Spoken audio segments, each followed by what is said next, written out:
Welcome to Tejas kitchen అండి. ఎలా ఉన్నారు? సో ఈరోజు మరొక రెసిపీతో వచ్చేసానండి. అదేనండి, గులాబ్ జామున్ చేసి పెడతాను.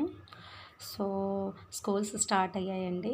సో వాళ్ళకి ఏదైనా యమ్మీగా తయారు చేసి పెడితే ఇష్టంగా స్కూల్కి వెళ్తారండి. ఎలా తయారు చేయాలో చూసేయండి.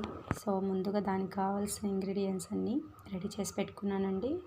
మంచిగా పౌడర్ని, ఇన్స్టెంట్ పౌడర్ని మంచిగా కలుపుకొని పాలతో కానీ వాటర్తో కానీ కలిపేసుకొని ఉండలుగా తయారు చేసుకొని మంచిగా బ్రౌనిష్ వచ్చేంత వరకు వేయించుకొని సో దానికి కావాల్సిన సిరప్ని రెడీ చేస్తున్నానండి. సో 1.5 కప్ షుగర్ని తీసుకొని 2.5 కప్ వాటర్ని యాడ్ చేశానండి. తర్వాత ఇలాచీని కూడా యాడ్ చేస్తున్నాను. సో ఇలాచీ మంచి సిరప్కి మంచి టేస్ట్ని ఇస్తుందండి.